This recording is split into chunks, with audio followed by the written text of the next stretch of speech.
For 5 years, I had the privilege of serving as Vice President of Student Services and McCook Campus Chief Executive at Mid Plains Community College. Looking back, I've gained an even deeper appreciation for the work of our leadership team, especially when it came to strategic planning.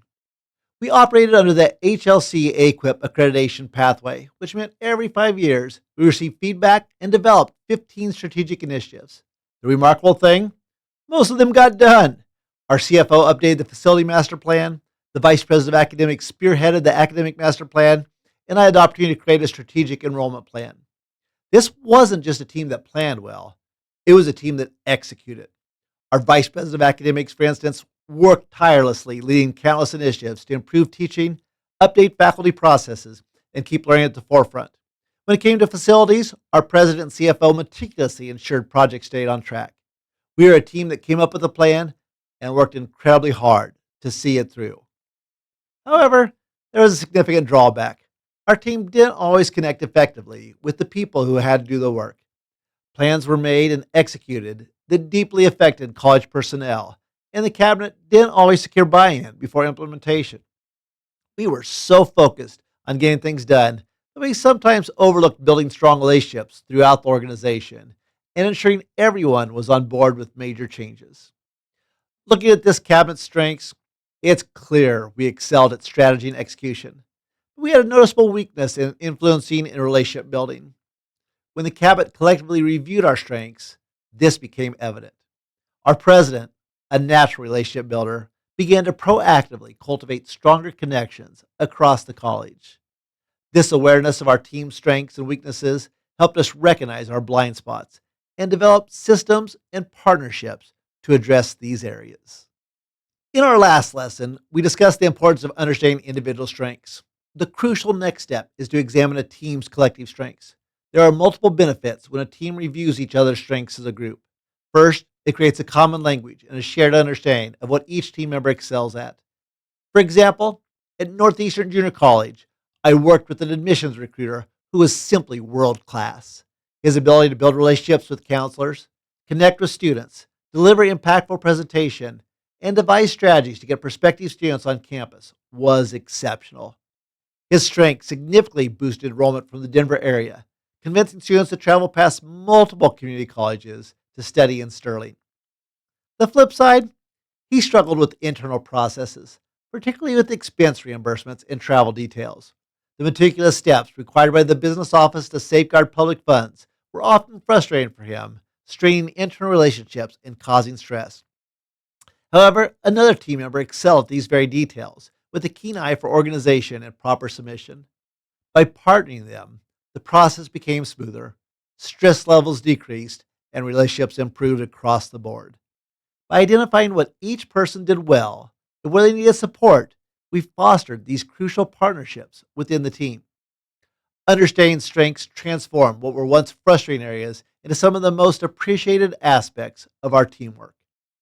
The second major benefit is that when a team examines its strengths together, they can identify areas where they excel as a group and critically illuminate any team blind spots. To facilitate this, Gallup organizes the 34 Clifton strengths into four key categories: executing, influencing, relationship building, and strategic thinking. From the chart, you can see a lot of my strengths lie in strategic thinking and executing. I'll give you a little bit of time to look and identify your strengths and what category they fit.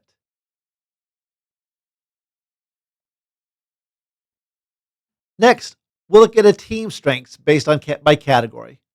We'll give you a few seconds to review the Mid Plains College Cabinet strengths chart.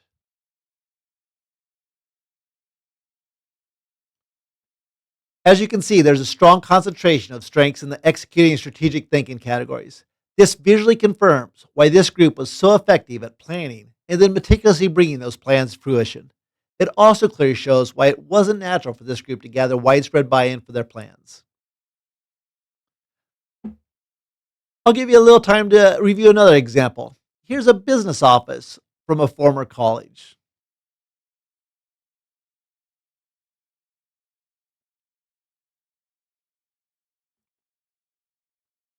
Notice the strong trend in the executing category. This is exactly what you want from a business office. A group that adheres to clear procedures, maintains efficiency, and consistently moves things forward. A bonus for this particular strength was their strength in relationship building. This benefited the business office in a variety of ways. These strong relationships proved invaluable when enforcing policies and procedures. As is often the case with business offices, they had fewer strengths in influencing and strategic thinking. This can make it challenging to gain college wide compliance and to adapt procedures for increased efficiency. These examples vividly demonstrate the power of looking at strengths as a team. Once individuals understand their own strengths and the team's collective strengths, it opens the door for vital team discussions. First, encourage individuals to share their own strengths and what that means for the team. Explore where better partnerships can be formed between complementary strengths. Discuss areas where frustrations arise due to differing strengths. Most importantly, consider how each individual can bring their best to the team based on their unique strengths. Second, the team should openly discuss its blind spots. What areas does the team not actually consider? It's crucial to identify these and then first determine if additional systems can be created. When the college cabinet analyzed their strengths chart, they made deliberate changes. In their strategic planning process, they not only sought input from external stakeholders, but significantly increased efforts to get input and buy in from employees. The president, already strong relationship building, made an even greater effort to connect with people across the college. Furthermore, the college improved its internal communication plan around strategic initiatives to foster buy in and maintain strong relational conversations. If your team has a weakness in a certain area, what systems can you build to compensate? A second consideration is for a team to seek outside help. If your team is lacking a particular strengths area, is there an internal partner or another department to possess those strengths? If so, reach out to them for assistance. For example, if your department struggles with developing a strategic vision, other individuals within the college probably excel in that area and would be honored to be asked. If upcoming challenges require broad college buy in, consider how a department with strong influencing skills, like marketing, can help.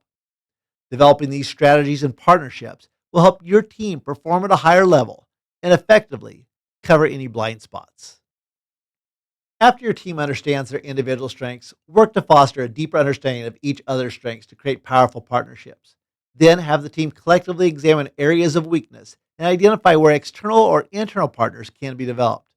It's natural for new managers to fear weaknesses or areas where individual or teams don't naturally excel.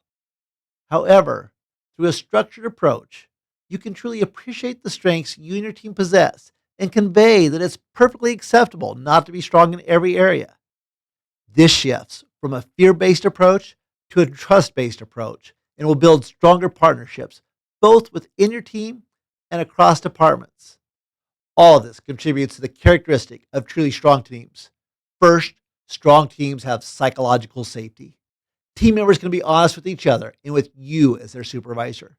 Google's research famously found that strong psychological safety was the top characteristic of their highest performing teams. By openly sharing strengths and weaknesses, and by you as the manager leading the way, you begin to create a safe space for authentic conversations. Second, strong teams prioritize what's best for the organization, generally students, and then move forward. Utilizing strengths as a team isn't always about doing what you personally enjoy, but about leveraging what you do well to enhance student success at your institution. The mission and vision should always drive the work, serving as a guiding North Star for how the team applies its strengths. Third, strong teams engage in constructive conflict to determine how to move forward. As your team members and peer teams understand each other better, they know they can be honest, even when they disagree. The appreciation for different strengths allows individuals to disagree without becoming disagreeable.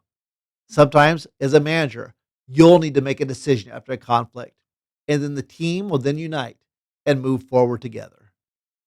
The journey to higher team performance begins with understanding. By embracing your individual and team strengths, identifying blind spots, and strategically building partnerships, you'll cultivate a more cohesive, productive, and ultimately more successful team.